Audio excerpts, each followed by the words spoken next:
ল'ৰাবিলাকৰ লগত খেলি আছে মই ইফালে চাই আছোঁ কাৰণ অকণমান কিনকিনীয়া বৰষুণ দি আছে সেইটো কাৰণে মানে চাই আছোঁ সিহঁতক গাড়ী চাৰিও আহি আছে বৰষুণত দিলে বেমাৰ হৈ যাব পাৰিব যে সেইটো কাৰণে চাই আছোঁ এইকেইটা ল'ৰাকেইটাৰ লগত খেলি আছে বতৰটো ইয়াত ইমান বেয়া কৰি আছে এই বৰষুণ এই ৰ'দ এনেকৈ দি আছে ইয়াত দিছে অলপ আগত বৰষুণ দিছিলে এতিয়া এই ৰ'দ দিয়া আৰম্ভ কৰি দিছে বতৰটো ইয়াত ৰাস্তাটো আমাৰ ৰাস্তাটো ইমান ধুনীয়া হৈ আছে মই ৰখি আছোঁ চুনুৰ কাৰণে যিহেতু অলপমান চাই থাকিলে ভাল আৰু কাৰণ দুপৰীয়া হৈ আছে ৰাস্তাত কোনো মানুহ নাই সৰু ল'ৰা ছোৱালীবোৰে খেলি থাকিলে ভাল নালাগে যে সেইকাৰণে এতিয়া মই ৰখি আছোঁ ৰাস্তাটোত কাৰণ ভিডিঅ' বহুতে কৈ আছিলে ভিডিঅ' কিয় দিয়া নাই তাতে অকণমান প্ৰব্লেম হৈ আছিলে কাৰণে মই ভিডিঅ' দিয়া নাই স্পেচখন ফুল হৈ আছিলে তাতে অকণমান মন চনবোৰ ভাল নালাগি থাকিলে ভিডিঅ' দিবলৈও মন নাযায় ন মন গাবোৰ ভাল লাগি থাকিলেহে কাম কৰি ভাল লাগে সেইটো কাৰণে মই ভিডিঅ' কণ্টিনিউ কৰিব পাৰে এতিয়া ভাবিছোঁ মই কণ্টিনিউ কৰিম ভিডিঅ' দিয়াত ষ্টাৰ্ট কৰিম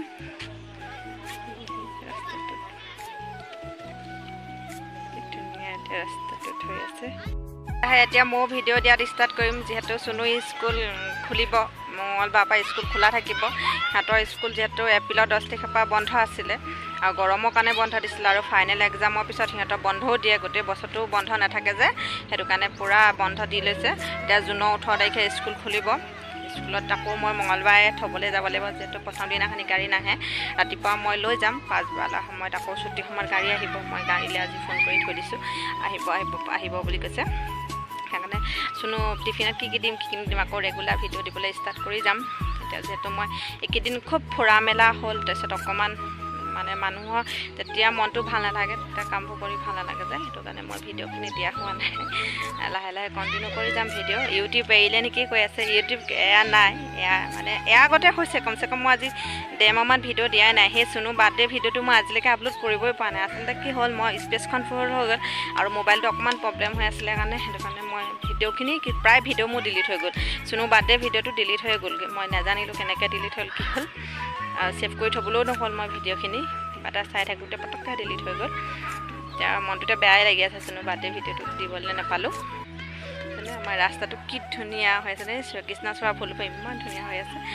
এতিয়া মই ভাবিছোঁ আজি ৰাতিপুৱাৰ পৰা মনটোতে ভাবি আছোঁ আজি মই ভিডিঅ' এটা বনাম দেই কাৰণ বহুত দিন হৈ ভিডিঅ' চিডিঅ' দিয়া নাই একো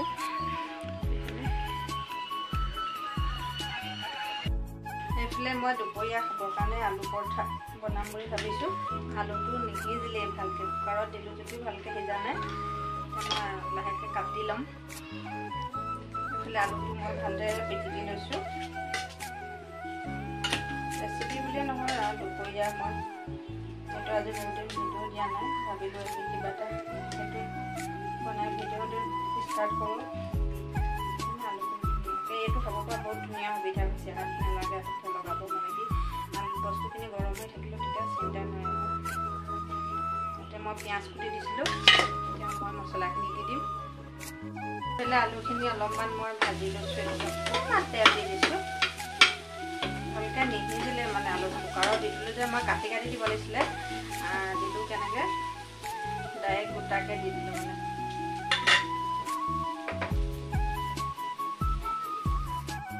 মই ৰুটিখন বেলি লৈছোঁ মই পিছে ৰুটি বেলিব নাজানো এতিয়া দি দিছোঁ আলুখিনি বেছি নাদিওঁ চুনু আৰু ইয়ে খাব ফাৰ্ষ্ট টাইম মই ট্ৰাই কৰি চাইছোঁ আলু পৰঠা মই বনাইছোঁ কিন্তু সেনেকৈ বনোৱা নাই বেলেগ ষ্টাইলত বনাইছোঁ এইফালে পৰঠা বনাই হ'ল মোৰ এতিয়া পৰঠাৰ লগত খাবৰ কাৰণে ৰাজমাহ বনাইছোঁ কেৰাহীখন পাতিলোঁ লগতে জিৰা দি দিছোঁ আৰু শুকান জলকীয়া 2টা ভাঙি দিওঁ বটা ভাঙিব নো এনেকৈ পিছত কৰি দিম তাৰপিছত তেজপাত এখিলা দি দিছোঁ আৰু এইফালে আদা ৰচুন জলকীয়া চব বিলাহী পেষ্ট কৰি লৈছোঁ আৰু মই ৰাজমাহখিনি আগতীয়াকৈ বইল কৰি লৈছিলোঁ ৰাজমাহত আলু নিদিলেও হয় মই কিন্তু আলু দি দিছোঁ যিহেতু ৰাজমাহখিনি অকণমান মানে ডাকৰ আছিলে সেইকাৰণে আলু দিবলগীয়া হ'ল গৰম উঠিছে তথাপিও বনাইছোঁ আৰু ইয়াতে মই এতিয়া তেলখিনি গৰম হৈ অহাত দি দিলোঁ যিখিনি মই পেষ্ট বনাই থৈছিলোঁ এতিয়া সোৱাদ অনুযায়ী নিমখ হালধি আৰু লগতে অকণমান ৰংটো উঠিবৰ কাৰণে কাশ্মীৰী ৰেড চিলি দি দিম। যিহেতু এইটো বহুত জ্বলা হয়, এইটো ৰংটো বহুত ধুনীয়া উঠে, জ্বলাটোতো বহুত জ্বলা হয়, সৰহকৈ দিব নোৱাৰোঁ। ভাজি থাকিম কেঁচা বিলাহী আৰু পিঁয়াজৰ ধুনীয়া গোন্ধটো কেঁচা গোন্ধটো যোৱালৈকে অলপ টাইম এনেকৈ ভাজি দিম। অকণমান দি দিম মই এতিয়া ধনিয়া গুড়ি পাউডাৰ,